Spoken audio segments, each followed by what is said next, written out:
Film की शुरुआत में हम ओजी नाम के एक डॉग को देखते हैं जो एक घर में खुशी से रहा करता था। उस घर के ओनर एक कपल थे जिनका नाम टेड और सुजैन था और उनकी एक डॉटर भी थी जिसका नाम पॉला था। वो सभी ओजी से बहुत प्यार करते थे।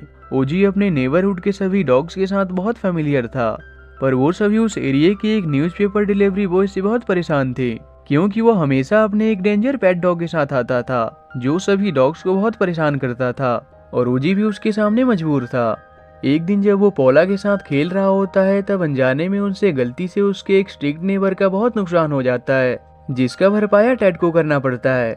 इस कारण से वो पॉला के घर से बाहर निकलने पर रोक लगा देते हैं, पर ओजी को ये देखकर काफी बुरा लगता है और वो पॉला के साथ बाहर घूमने जाना चाहता था।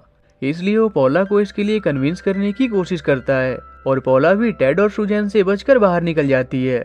पर जिस दौरान वो स्केटिंग कर रही होती है तभी वो गिर जाती है और जैसे ही वो घर वापस आती है तभी उसकी मॉम उसे देख लेती है, पर टेड के कारण वो बच जाती है।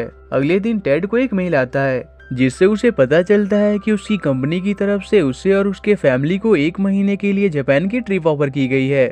ये सुनकर उसकी फैमिली बहुत खुश होती है, पर एम्बेसी के अनुसार उन्हें डॉग को अपने साथ ले जाना अलाउ नहीं था। इसलिए वो ओजी को अपने किसी फ्रेंड के घर छोड़कर जाने का प्लान करते हैं, पर उसका कोई भी दोस्त ओजी की शरारतों के कारण उसे अपने यहाँ रखने के लिए तैयार नहीं होता। तभी वो टीवी में ब्लू क्रीक नाम के एक होटल के बारे में सुनते हैं जो सिर्फ डॉग्स के लिए बनाया गया था और कोई भी वहाँ अपने पेट डॉग को उसके टेम्पररी शेल्टर के लिए ले जा सकता था। ये सुनकर टेड और सुजैन ओजी को 1 महीने के लिए वहीं छोड़ने का तय करते हैं, पर पॉला और ओजी ऐसा नहीं चाहते थे। इसलिए ओजी वहाँ से भागने लगता है, पर आखिर में वो पकड़ा जाता है और टेड और सुजैन उसे लेकर उसी होटल पहुंचते हैं जहां वो उस होटल के ओनर रॉबिन्सन से मिलते हैं। वो उन्हें बताता है कि उन्हें ओजी की फिक्र करने की कोई जरूरत नहीं है क्योंकि वहां उसे बहुत अच्छे से ट्रीट किया जाएगा और उसे किसी भी चीज की कमी नहीं होगी।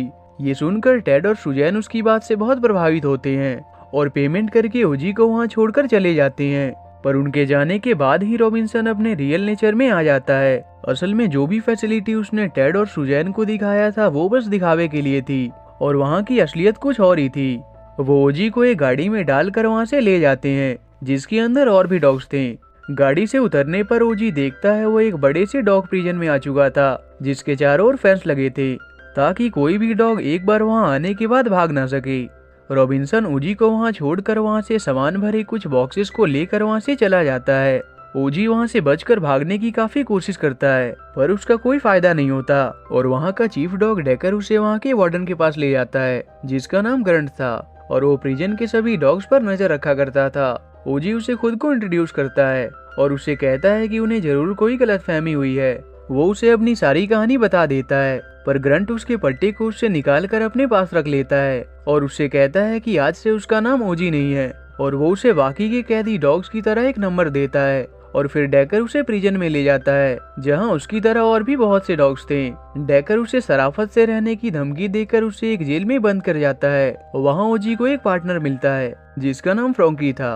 वो ओजी से बहुत से सवाल करता है जिस पर ओजी उससे कहता है कि मैं जल्द ही यहाँ से आजाद हो जाऊंगा क्योंकि बस 1 महीने बाद ही मेरे ऑनर मुझे लेने आ जाएंगे। ये सुनकर फ्रॉन्की हंसने लगता है और कहता है कि यहाँ कैद सभी डॉग्स को शुरू में ऐसा ही लगता था और जल्द ही तुम भी ये समझ जाओगे कि तुम्हारा सोचना गलत था। पर ओजी को फिर भी अपने ऑनर पर भरोसा होता है। इसके बाद वो दोनों सो जाते हैं। अगली सुबह तेज अलार्म अलर्ट बजते ही ओजी की नींद खुल जाती है। तभी गार्ड डॉग सभी डॉग्स को वहाँ से ले जाने आते हैं। जहाँ ओजी को पता चलता है वहाँ मौजूद सभी डॉग्स को लेबर के तौर पर वहाँ काम करना पड़ता है और ओजी को भी मशीन द्वारा क्रिएटेड कलरफुल प्लेट्स को अरेंज करने का काम दिया जाता है, पर ओजी को इसका कोई अनुभव नहीं था इसलिए वो सब गड़बड़ कर देता है और उसे पनिश किया जाता है। वहाँ डॉग्स को बहुत खराब सा कैट फूड दिया जाता था जिसे उन्हें खाना पड़ता था। ओजी जब अपना खाना लेकर बैठने के लिए टेबल ढूंढ रहा होता है तब कोई भी उसे जगह नहीं देता। तब फ्रॉन्की के कहने पर चेस्टर नाम का एक डॉग उसे अपने पास बैठा लेता है। वहीं वो माइक नाम की एक और डॉग से मिलता है और वो सभी दोस्त बन जाते हैं।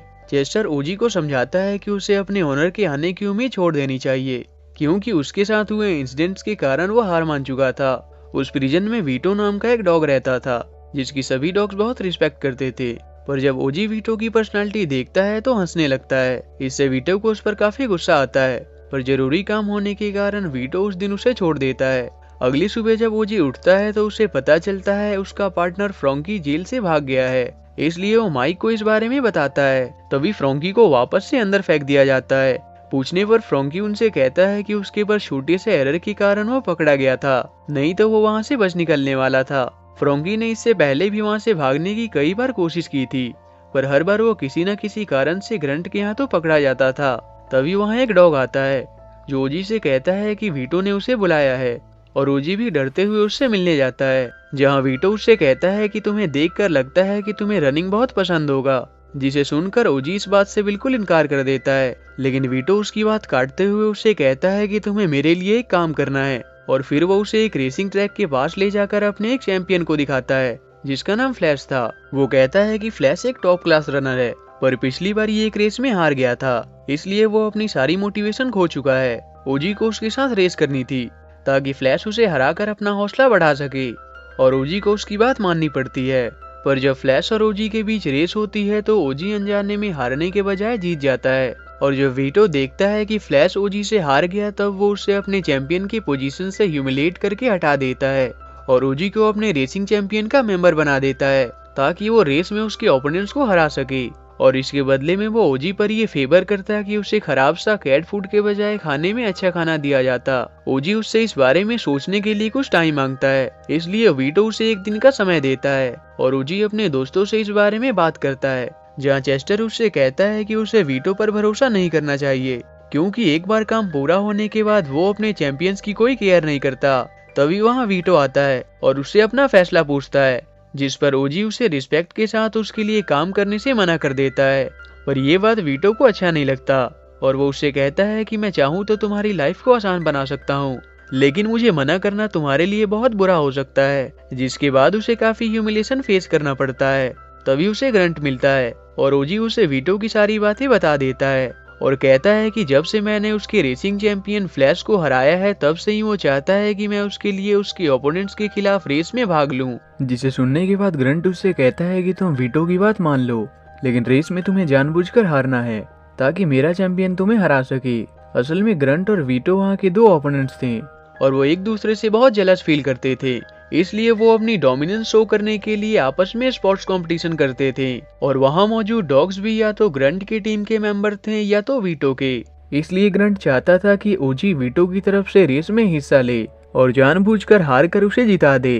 ग्रंट की बात सुनकर ओजी उससे कहता है कि अगर मैं रेस में हार जाऊंगा तो वीटो मुझे नहीं छोड़ेगा, इसलिए वो ग्रंट की बात मानने से इनकार कर देता है। पर वीटो और ग्रंट दोनों को मना करने के कारण उसे दोनों तरफ से पनिश किया जाता है और उसे खाने को भी नहीं दिया जाता है। और जब उसके दोस्त उसकी मदद करने की कोशिश करते हैं तब उन्हें भी साथ में पनिशमेंट भुगतना पड़ता है। ओजी को उन्हें अपने साथ ऐसे देखकर बहुत बुरा लगता है, और वो कहता है कि जब उसके ऑनर उसे लेने आएंगे तब वो उन्हें भी यहाँ से छुड़ा ले जाएगा।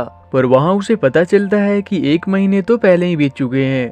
असल में जब टेड और सुजैन ओजी को लेने के लिए ब्लू क्रीक होटल पहुंचते हैं तब रॉबिन्सन उसे झूठी कहानी बता देता है कि डॉग फ्लू होने के कारण ओजी की डेथ हो गई। टेड ये सुनकर उस पर बहुत गुस्सा करता है, पर उनके पास और कोई उपाय भी नहीं था, इसलिए उन्हें वहां से जाना पड़ता है।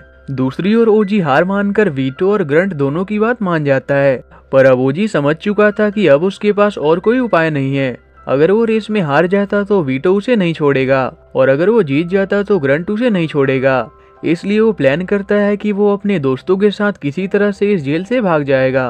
पर चेस्टर उसके प्लान से सहमत नहीं होता, पर फिर भी वो वहाँ से निकलने के लिए प्लान बनाना शुरू कर देते हैं। पर जेल से बाहर निकलने के लिए उन्हें सबसे पहले वहाँ के ब्लूप्रिंट की जरूरत थी। तब फ्रॉन्की उसे बताता है कि उन्हें ग्रंट के ऑफिस से इस जगह के ब्लूप्रिंट मिल सकते हैं, पर उसके लिए उन्हें चेस्टर की हेल्प चाहिए थी क्योंकि उसी के पास ग्रंट के ऑफिस की चाबी थी। फ्रॉन्की किसी तरह से चेस्टर को इसके लिए मनाने में कामयाब हो जाता है, और ग्रंट की एब्सेंस में वो मौका पाकर किसी तरह से उसके ऑफिस से ब्लूप्रिंट को हासिल कर लेते हैं, जिसके बाद वो ब्लूप्रिंट के अनुसार अंडरग्राउंड डिगिंग करना शुरू कर देते हैं और प्लान के अनुसार काम में लग जाते हैं। और इसी तरह से दिन बीतते जाता है और ओजी बाकी सभी को दिखावे के लिए अपनी रनिंग प्रैक्टिस जारी रखता है। आखिर में रेस कंपटीशन का दिन आ जाता है और उसी दिन ओजी और उसके दोस्तों के भागने का प्लान था, पर अभी चेस्टर उनके प्लान के खिलाफ था, लेकिन क्योंकि वो उनका दोस्त था इसलिए वो उसे वहां छोड़ना नहीं चाहते थे।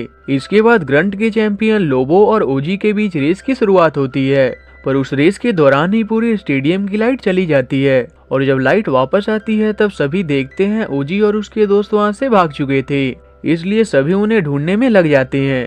पर तभी वीटो को उनके वहां से निकलने का एक सुराग मिल जाता है। दूसरी ओर ओजी और उसके दोस्त चेस्टर को भी अपने साथ लेकर अपने प्लान के मुताबिक बॉक्स में छुपकर वहां से निकल आते हैं, जिस बात से रॉबिन्सन अनजान होता है। पर जैसे ही रॉबिन्सन गाड़ी स्टार्ट करने वाला होता है तभी तेजी से अलार्म अलर्ट बजने लगता है और आखिर में वो पकड़े जाते हैं। ओजी के दोस्तों को पनिशमेंट के तौर पर छोटे से बंद घर में लॉक कर दिया जाता है और ग्रंट ओजी को अपने पास बुलाता है, जहां वो ओजी को धोखा देने के कारण उसे कड़ी पनिशमेंट देने वाला था। पर ओजी बड़ी फुर्ती के साथ भागकर ग्रंट और डेकर को उस कमरे में लॉक कर देता है और अनाउंसमेंट रूम में जाता है, जहां वो सभी डॉग्स को लाउड वॉइस के साथ ये याद दिलाता है कि वो कौन है और वो कहां से आए थे, क्योंकि सालों से यही रहने के कारण वो अपनी असलियत भूल चुके थे। वो ग्रंट के ड्रॉवर से उन सभी के नेक कॉलर्स निकाल कर उनकी तरफ फेंकता है, जिसे देखकर उन्हें ये याद आ जाता है कि वो भी एक समय पर अपने ओनर के पालतू हुआ करते थे। वीटो को भी अपनी पहचान याद आ जाती है और वो सभी से कहता है कि ओजी सही कह रहा है, समय आ चुका है जब हम सभी को एक साथ यूनाइट होना चाहिए। पर तभी डेकर ओजी को पकड़ने आ जाता है। भागते समय ओजी देखता है जिस बंद घर में उसके दोस्त लॉक थे उसमें कैनन फायर्स के कारण आग लगनी शुरू हो चुकी थी, इसलिए ओजी भागते हुए अपने दोस्तों को बचाने जाता है। दूसरी ओर बहुत से डॉग्स ने रॉबिन्सन और उसके आदमी डोमिनिक को घेर लिया था, पर तब डोमिनिक खुद को बचाने के लिए गाड़ी में घुस जाता है और बाकी के डॉग्स रॉबिन्सन को अपने साथ लेकर चले जाते हैं। तभी ओजी और उसके दोस्त डोमिनिक को गाड़ी के साथ जाते देखते हैं, इसलिए वो उसी गाड़ी में बैठकर वहां से बाहर निकल आते हैं और इसके बाद बाकी के डॉग्स भी वहां से आजाद हो जाते हैं। ओजी अपने घर जाने से पहले माइक को उसके ओनर से मिलवा देता है, जिसे मिलकर उसका ओनर बहुत खुश होता है और इसी तरह से फ्रॉन्की भी अपने ओनर के पास चला जाता है। और क्योंकि चेस्टर के कोई ओनर नहीं थे इसलिए ओजी उसे अपने घर ही ले जाने का तय करता है। और जब टेड, सुजैन और पॉला ओजी को देखते हैं तो उनके खुशी का कोई ठिकाना नहीं रहता है। ओजी उन्हें अपने नए दोस्त चेस्टर से मिलवाता है, जिसे भी वो आखिर में खुशी से एक्सेप्ट कर लेते हैं। और अगले दिन न्यूज से ये पता चलता है कि रॉबिन्सन को एनिमल क्रुएल्टी के लिए 20 साल की सजा हो जाती है और सभी डॉग्स भी अपने अपने ओनर तक सुरक्षित पहुंचा दिए जाते हैं। और आखिर में ओजी और चेस्टर नेबरहुड के सभी डॉग्स के साथ मिलकर उस बुली न्यूज़पेपर गाय और उसके डॉग को अच्छा सबक सिखा देते हैं। और इसी के साथ ये मूवी यहीं एंड हो जाती है।